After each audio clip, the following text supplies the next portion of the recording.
Now, next is self-reliance. One of the important long-term objective of Indian planning was to attain economy self-reliance. क्या होता है self-reliance? सबसे पहले ये देखना पड़ेगा.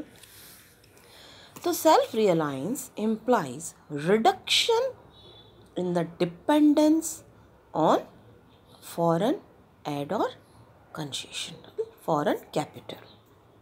ठीक है ना. तो डिपेंडेंसी को ख़त्म करना. एक तो क्या होता है सेल्फ सफिशिएंसी, खुद का प्रोडक्शन खुद करो, है ना. एक तो क्या होता है सेल्फ सफिशिएंसी, मतलब आप किसी पर डिपेंड नहीं हो, आपको जो चाहिए वो आप खुद प्रोड्यूस कर रहे हो, खुद उत्पादित कर रहे हो. एक तो ये होता है जिसे हम कहते हैं सेल्फ सफिशिएंसी, जो खुद में ही है, मतलब जितना खुद को चाहिए उतना खुद के पास अवेलेबल है, वो किसी पर डिपेंड नहीं है. और दूसरा हम बात कर रहे हैं सेल्फ रियलाइंस, है ना. तो self reliance implies that the country is able to generate enough export income to meet all its import requirement, है ना. तो ये डिपेंडेंस को कम करना है, जितना हो सके डिपेंडेंस को कम करना है.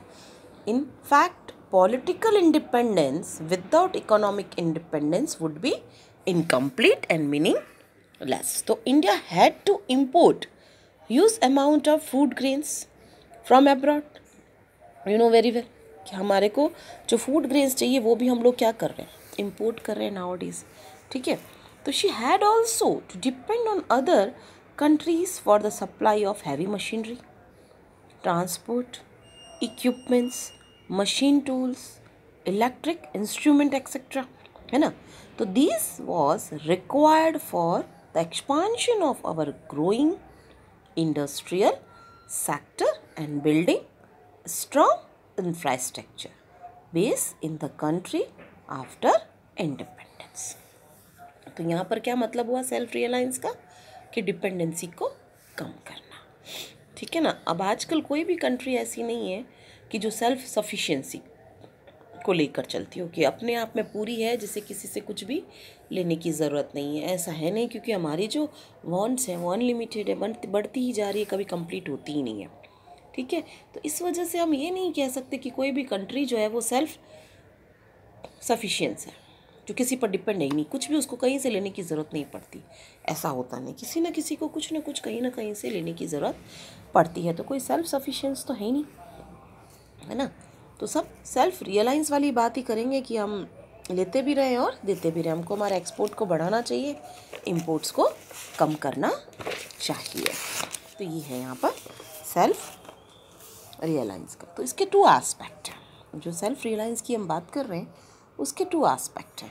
एक तो import substitution of certain critical commodities so as to lessen the dependence on foreign countries for commodities that are of key importance for the economy. हमें क्या करना चाहिए, उसके सब्स्टिट्यूट ढूंढने चाहिए कि भाई इसकी जगह हम क्या काम में ले सकते हैं और क्या वो हमारे यहाँ पर प्रोड्यूस हो सकता है, तो भी हमारी डिपेंडेंसी कम हो जाएगी.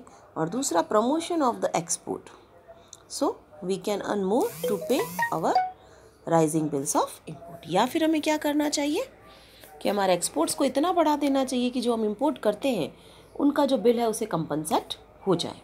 क्लियर. या तो हमें क्या करना चाहिए, उसका सब्स्टिट्यूट ढूंढ लेना चाहिए. जो चीज़ हम इम्पोर्ट कर रहे हैं उसका सब्स्टिट्यूशन क्या है, कि भाई हमारे यहाँ इसका कुछ हो सकता है क्या. एक तो ये कर लो, या फिर क्या कर लो, अपने एक्सपोर्ट को इतना बढ़ा दो कि आपके जो इंपोर्ट कर रहे हो उसका कंपनसेट हो जाए. तो ये था हमारा सेल्फ रियलाइंस. अब हम बात करेंगे नेक्स्ट की सोशल जस्टिस. हम किसकी बात करेंगे, 4th पॉइंट सोशल जस्टिस. क्या है सोशल जस्टिस. तो economic growth would become meaningless if it benefits do not reach the masses.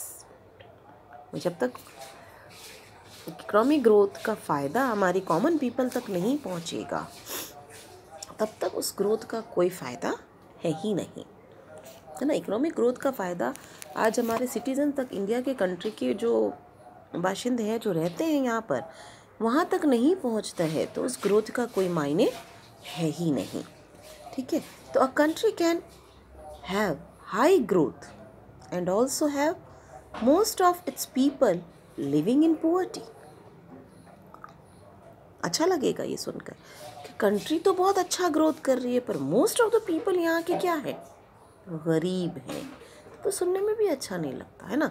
इसका मतलब क्या है कि जो भी आपका पैसा है वो कुछ ही हाथों में आपके इकट्ठा हुआ है ना। तो ये चीज़ थोड़ी मुश्किल है ना।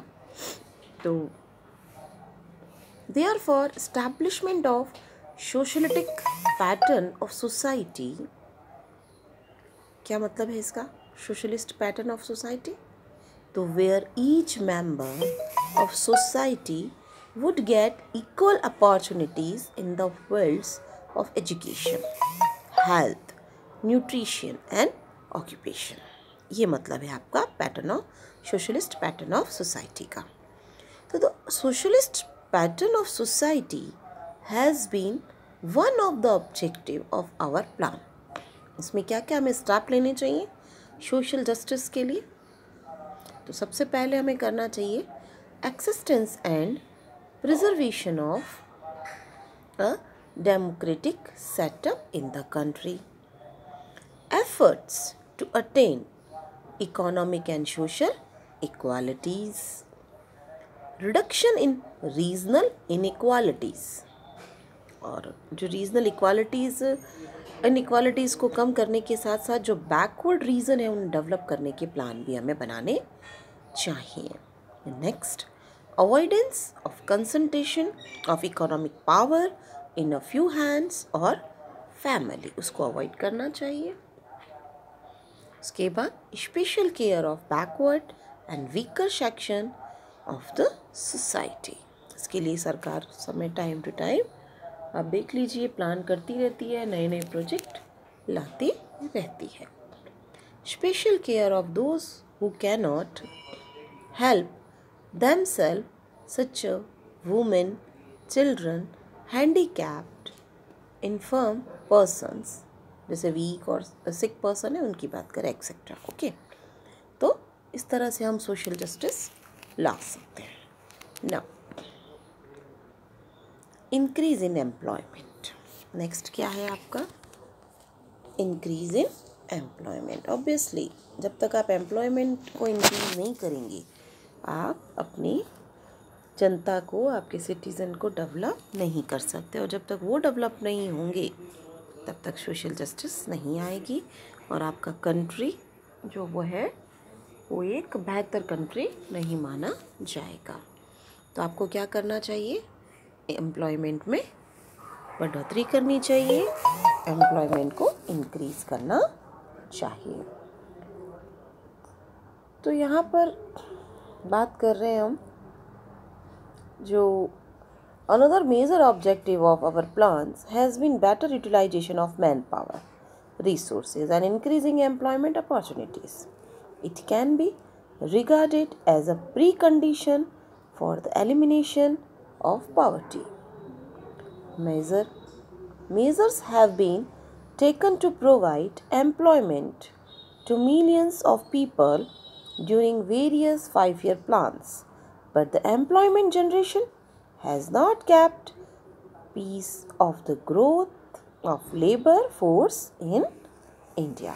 At last, as a conclusion, removal of poverty has been the main objective of our plans. इस सब को पढ़ने के बाद हम लास्ट में क्या कह सकते हैं कि हमारा जो मेन ऑब्जेक्ट है प्लान करने का वो क्या है, पॉवर्टी को रिमूव करना, है ना। या कह सकते हो elimination of poverty should to be achieve. और कैसे अचीव किया जा सकता है इसको, higher growth rate of production and economic equality and full employment. इन 3 चीज़ों के जरिए हम पॉवर्टी को कम कर सकते हैं और इस तरह से आपका common goals of 5-year plans finish होता है।